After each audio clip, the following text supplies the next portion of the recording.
Welcome to the TalentGrow Show, where you can get actionable, results-oriented insight and advice on how to take your leadership, communication, and people skills to the next level and become the kind of leader people want to follow. And now, your host and leadership development strategist, Halelly Azulay. Welcome back to the TalentGrow Show. I'm Halelly Azulay, your leadership development strategist, and this week I'm happy to have Eric Barker, who is one of my favorite bloggers, who has a brand new book out called Barking Up the Wrong Tree. That's also the name of his blog, which I've been following religiously for several years now. And he has been trying to take a lot of the maxims and advice out there about success and happiness and figure out if the research really bears it out. So in this conversation, we talk about some of his most interesting research-backed insights for leaders like you.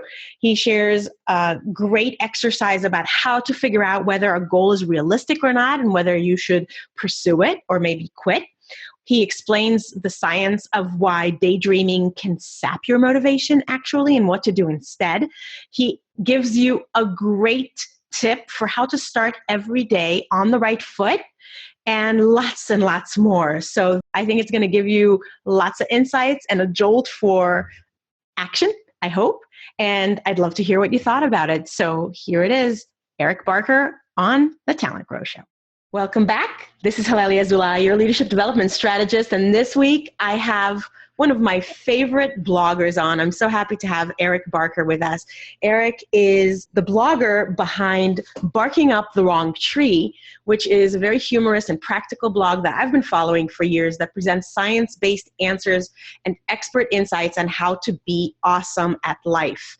And so there's over 290,000 people that subscribe to his weekly newsletter, including me. And I love his content. He's been syndicated by Time Magazine, The Week, Business Insider. He's been featured in the New York Times, Wall Street Journal, Atlantic Monthly, the Financial Times. He's been featured on NPR, on West Point, Yale, and MIT as a speaker, and morning television. Eric is a really interesting curator of content. And I'm really happy to have him on with us because we're going to talk about his brand new book that just released a week ago called Barking Up the Wrong Tree. Eric, welcome to the TalentGrow Show. Thank you so much. Well, we always start with a journey down memory lane. I want everybody to hear a little bit about your professional journey. Where did you start? How did you get to where you are now? And then we'll start talking about some of the ideas in your book. I had a very unconventional career path, and that's kind of what led me to start the blog and to write the book. I graduated from the University of Pennsylvania with a degree in philosophy, so I was really only qualified to climb a mountaintop and contemplate joblessness.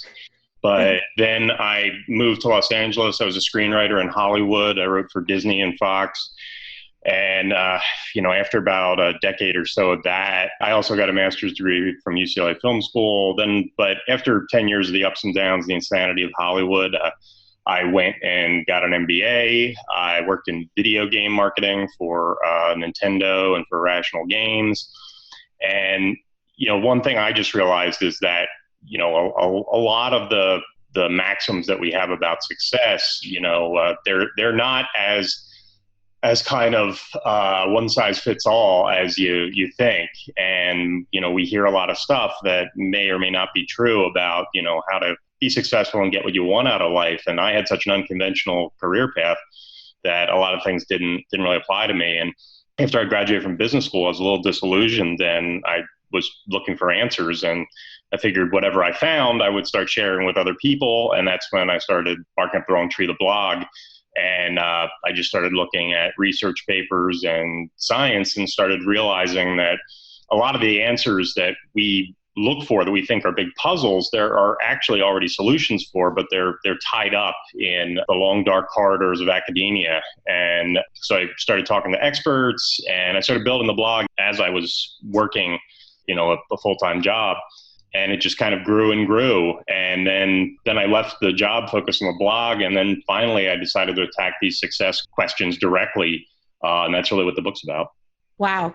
So you're right. It has been a very interesting path. And I really am curious just a little bit before we get into some of the ideas in your book, just because I always like to bring on guests who seem to be really successful at navigating this dual career path. And you did that for a while, right? And I mean, it's a great problem to have that your blog has grown so successful that you're able to quit your day job and just do that full time and just, be writing. But when you started it, it sounds like you were following your own curiosity and then this sort of need to share it with others. And you did that while also obviously having a successful day job. Tell us a little bit more about how did you decide to do the blog, and then how did you manage that dual career? It started largely on a lark where, I was curious about the internet. I was curious about social media. And like I said, I was disillusioned with a lot of the advice and maxims that I'd gotten on success and, and a lot of areas of life, from happiness to productivity to whatever else. And I just went to what seemed to be the most, trusted, legitimate source. Because that's the thing about the internet, is there's no shortage of information, but, trying to find good, reliable information is beyond the needle in a haystack. So what I concentrated on was just finding, information that was beyond reproach, or at least the best that was available at the time.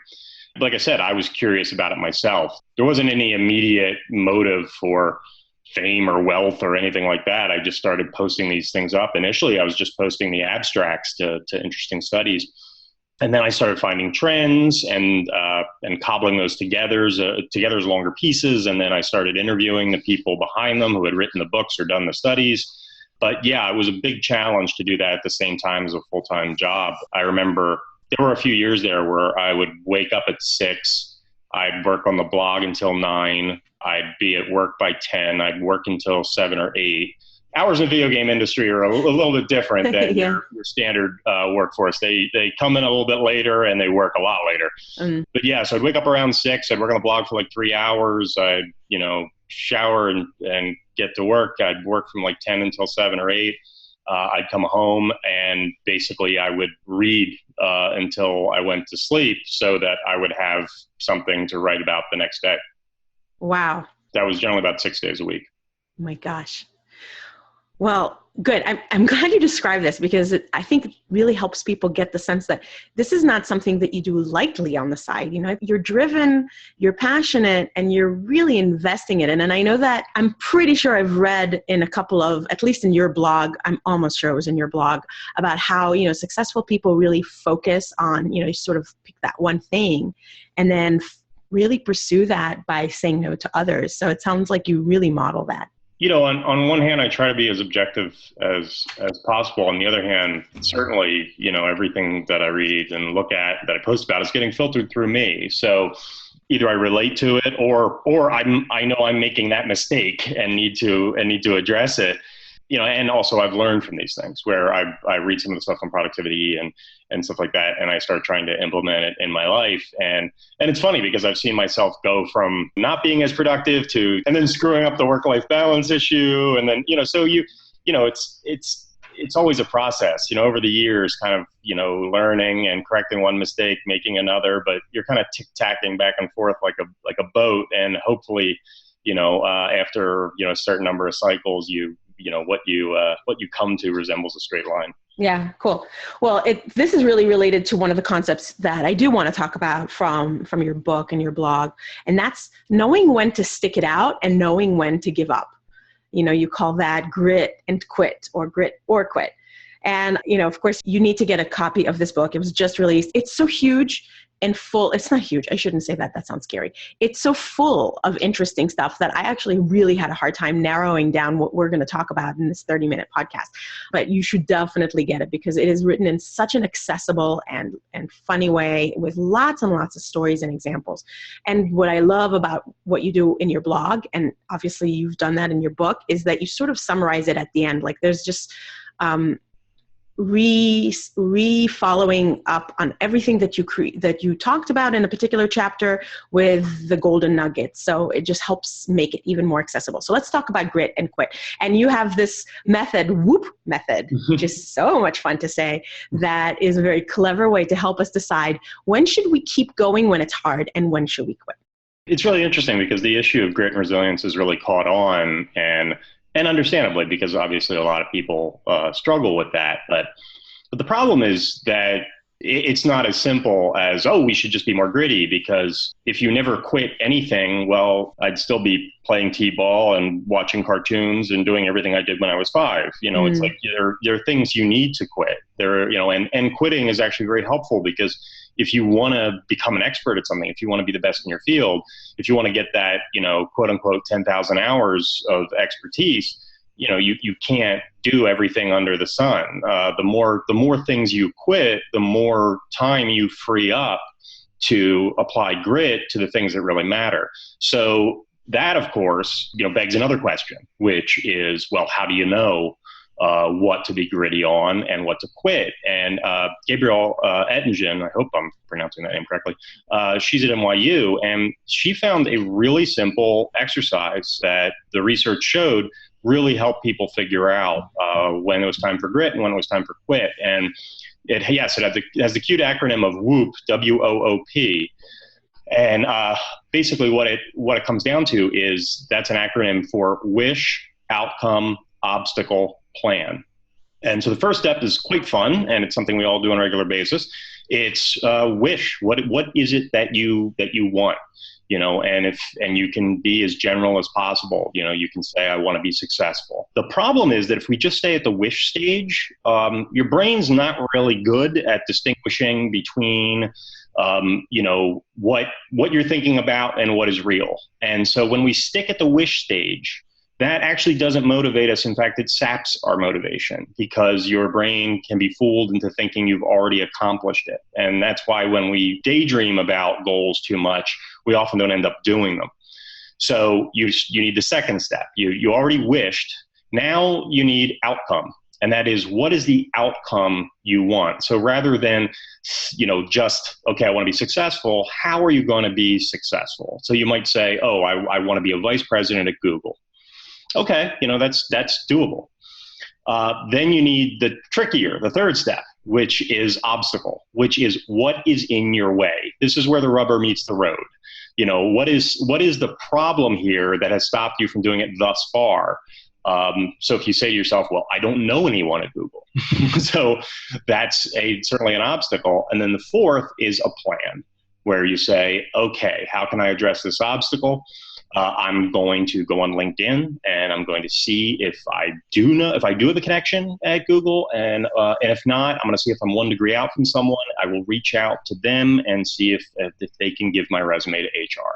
So now you've gone from a wish to a specific outcome. You've addressed the primary obstacle, and you have a plan for how to handle it. And not only does this help people go from just dreaming to actually accomplishing things, but there was another fascinating result that was found in the research, and that is that after doing the WHOOP exercise, if people felt energized, and then it was very likely that this was a realistic goal. That it was far more likely that if this was a realistic goal, that people would feel energized and they move forward.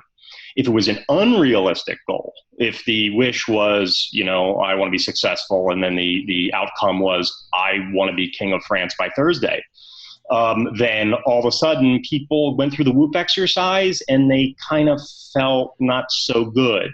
And so it was almost a barometer or a litmus test for how realistic this was. And it provided the motivation for people to move forward. So WHOOP is something that can help you in the initial stages figure out whether something should be filed under grit or quit. Fabulous. And that is I think it's easy to understand and easy to remember. So I hope that you give this a try. And again, there's so much more in the book, of course. One other thing that I wanted to talk to you about from your book was the idea and the role of trust. You talk a little bit about the role of trust in society. You talk about the role of trust in organizations, in relationships at work, certainly at being a leader. And one of the chapters you have starts by describing all of these benefits of being a jerk. And it was like, I was making notes, I was reading, I was underlining, making notes in the margin, like arguing with you. No, this thing, like, I don't like this chapter at all. And I was so happy that we got, sort of rounded a corner, and then you started making all this case for why nice guys actually do finish last, I guess, or no, finish first Yeah. in the end, right? Like at last they finish first.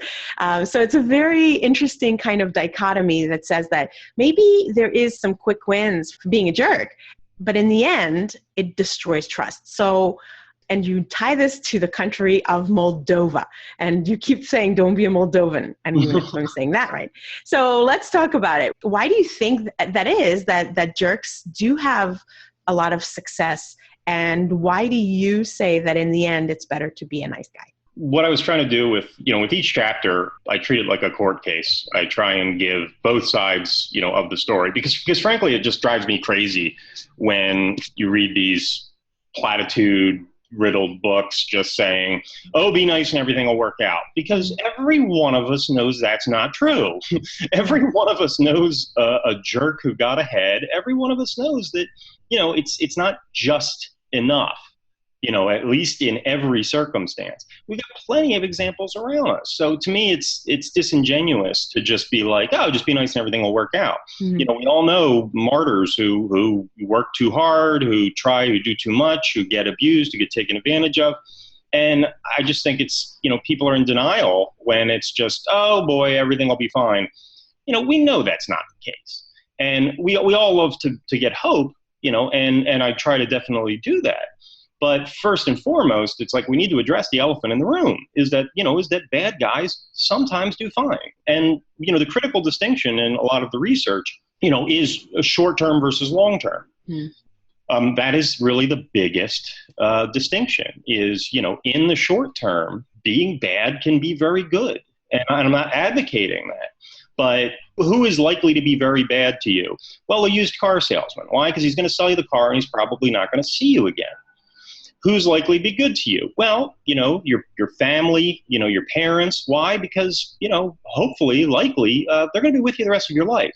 So the time horizon issue is enormous when it comes to issues of morality. And that is critical. And it's actually one of the strategies where, the longer you can extend the amount of time you're going to be dealing with someone. If you meet somebody on the street, and you're going to interact with them in some way or whatever, okay, you might behave one way, they might behave one way.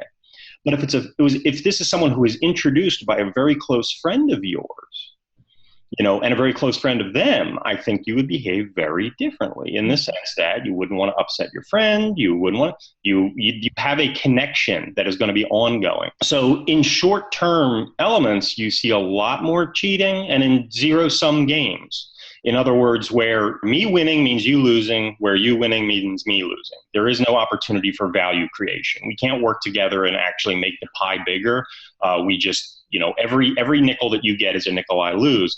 You're going to see a lot of ethical issues there. And the reference to Moldova is actually from a book by Eric Weiner, which is funny. He traveled all around the world and looked at the unhappiest places and the happiest places on Earth. And the unhappiest place on Earth, according to the research, was Moldova. And that's simply because it is a black hole of trust. Is no one trusts anyone, and there's no opportunity for value creation. There's no opportunity to make the pie bigger in situations. And so because of it, almost everything seems like or is perceived as a zero-sum game. There's just envy, jealousy. Everything you get is something I'm losing, so nobody wants to help anybody. And when people don't help each other and you don't create value, it just becomes a downward spiral. It was enlightening to see just how bad it can get. But Moldova is the type of example that extends. You can have a workplace that has that kind of black hole trust. You could have a group of friends that can happen to, and sadly, that can even happen to families. So we need to be thinking about, what we can do for others, how we can contribute, how we can make sure things aren't zero-sum games, how we can create value. And we need to extend the timelines of our relationships if we want to maximize people's ability to feel safe and to behave ethically. And you have so many examples, like you have those computers that are playing the prisoner's dilemma against each other, and how their programs are, some of the computers were programmed to take advantage, and some of the computers were programmed to sort of be tit for tat, and some of the computers were programmed to be very generous and forgiving. And it was interesting to see the results in the end. And also you talk a lot about Adam Grant's work with give and take. So in the end, if you are more on the generous side and more giving, but not all the way to the point where you're doing it with no discrimination whatsoever, then you will be ahead. Overall, you will be ahead by being a generous, abundant-minded person, as long as you don't act like a doormat and keep serving people who clearly take advantage. Yeah, I mean, that's what it really comes down to is when you look at Adam Grant's research, the first thing Adam found was that givers, people who give to others without thinking about reciprocation, came in at the dead last in terms of success metrics. And that was very depressing for Adam until he asked himself, well, then who's at the top? And he found that it was bimodal, that givers were all the way at the bottom and they were all the way at the top. And matchers who try to keep a balance of give and take, and takers who try to get as much as they can without giving anything back, were clustered in the middle. And I think that reflects what a lot of us see, is because we all know some people who are total martyrs, who do everything for others and get taken advantage of or taken for granted. And we also know people who are very kind, very generous, and we will do anything they ask of us because they have always given for us, and we feel a debt of gratitude, and we want to feel good. And so over the long haul, if those people who give can not be martyrs, then they do very, very well. And there are a number of strategies that Adam has suggested for making sure of that. And one of which is actually, the first critical thing is context. And you saw this with the prisoner's dilemma algorithm challenge that Axelrod talked about, is it basically context. If you're a giver in a sea of takers, you're dead. you're in a really bad place. And, if you're a giver surrounded by givers, then, it's a wonderful, wonderful place.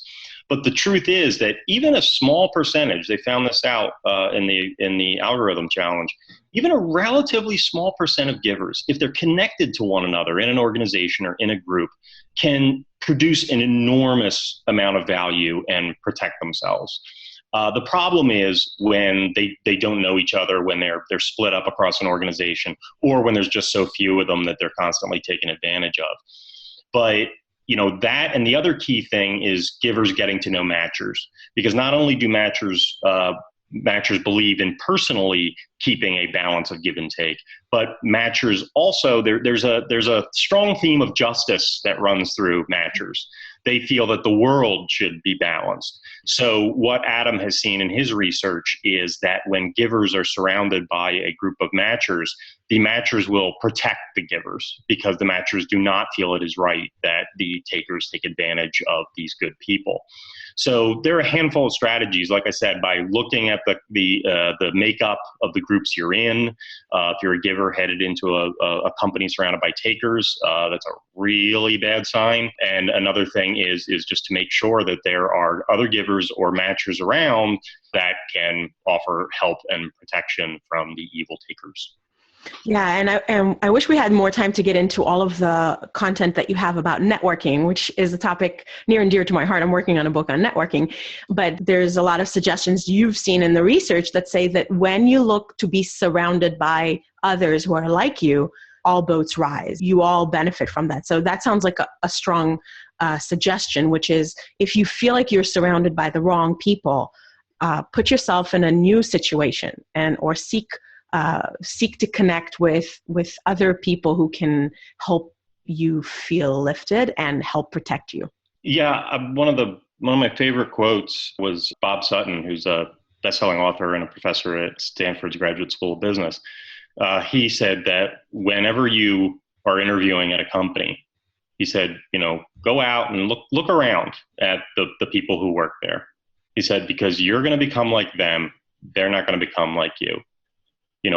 Context, influence, peer pressure, we discount those enormously, and we shouldn't, because they have enormous power over us, whether we realize it or not. And we can be dangerously ignorant to how much we are influenced by those around us. And I think, the research bears this out. I think it's very true that, look around, because before you take that job, you're going to become like those people. They're not going to become like you. And what Bob said is, if that's not aligned with your goals, if that's not aligned with who you are and who you want to be, then, you shouldn't be there. You shouldn't take the job. Very smart advice.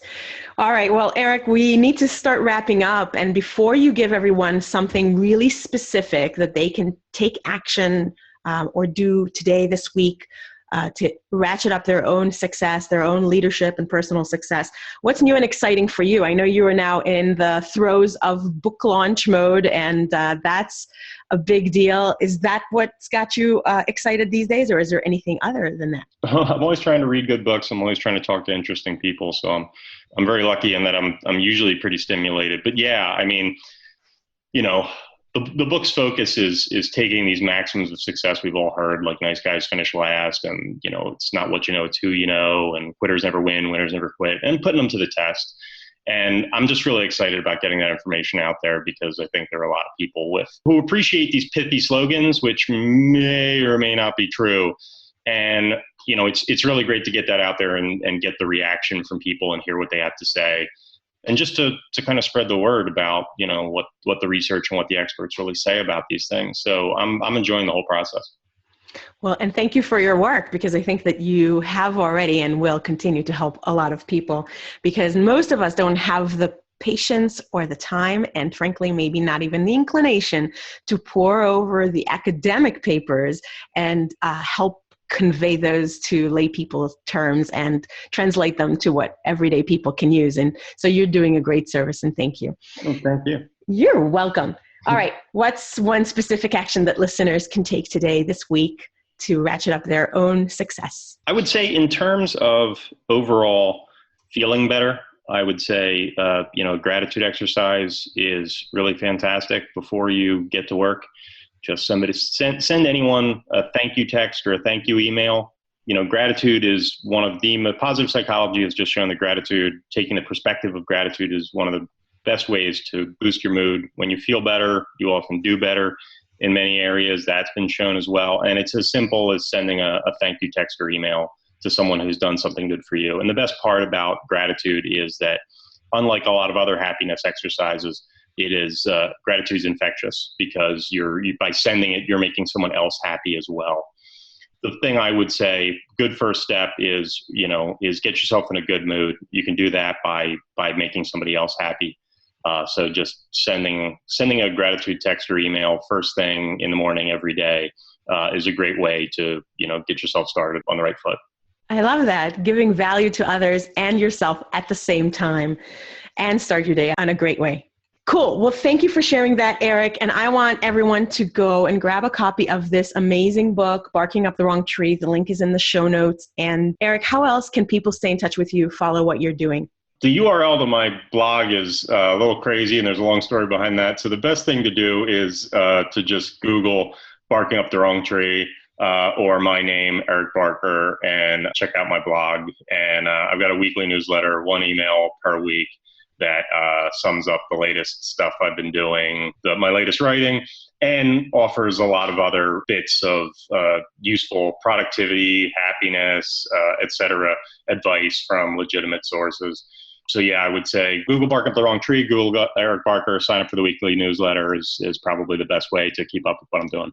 And I can tell you, I come across so much information on a daily basis, and it's easy to get sucked into the vortex of too much information. And so I actually only follow a couple of different blogs regularly, religiously, and yours is one of them, because it is always high value. So I personally recommend that you do that and sign up for Eric's newsletter. So Eric, I really appreciate that you took time from your very busy schedule to talk to us and to share your insights with the talent growers. And I hope that you make today great. Thank you so much. I really appreciate it. Hopefully, as soon as you're done driving to wherever it is that you're going, or as soon as you get back in from your jog or walking your dog, or whatever it is that you do when you're listening to the Talent Grow show. And when it's safe, don't text and drive. I want you to take out your phone or go to your computer or grab a piece of paper and write that first thank you note that Eric suggested. He said that you should start your day that way, and I love that suggestion. But let's just do that today, even if it's not first thing in the morning, all right? Because I think that that will get you some momentum and get you a nice little spike in mood and also get you moving towards action. Deal? Let me know. Now, just a reminder, the Talent Grow Show has been selected to be part of the C-Suite Radio Network of high-quality business podcasts. Check it out on c-suiteradio.com. And if you're not yet on our Facebook group, this is where listeners can have a discussion, support each other, help each other out along their leadership development journey. It is a free group. It is private. All you have to do is just go onto Facebook, search up Talent Growers Community, and then ask to join the group. And then you'll be in. Join us, please. And while you're on Facebook, go ahead and like the Facebook page of the Talent Grow Show podcast. So that's a separate thing, right? There is the Facebook page for the podcast, and you just like it and you get some news there. And also go and join our community, which is a Facebook group. And go to iTunes and leave a very short but so helpful review and a rating. A recent reviewer said that Terry Gross of NPR has to watch out because of me. Ha! That's so funny. It's sweet. And the reviews on iTunes are not for my personal gratification, although I do read and savor every single one of them and appreciate them so much. The reason that I am asking you to do it is because I'm putting in all this work to create this free resource. I'm interviewing amazing people and creating this resource in the world, but I would love for more people to discover it. And the way that the search works on iTunes is that the more reviews a podcast has, the more that their algorithm features it in search results. So if someone is looking for a podcast to listen to on a topic related to things that we cover here on the Talent Grow Show, I would love for them to discover the Talent Grow Show so that they can get benefit from the shows that we put out. So please help me out. Just a short review. It makes such a huge difference, and I really will appreciate it. Well, that's it for this episode. I am Halelly Azulay, your leadership development strategist, and I thank you for listening. I appreciate you. And until the next time, make today great.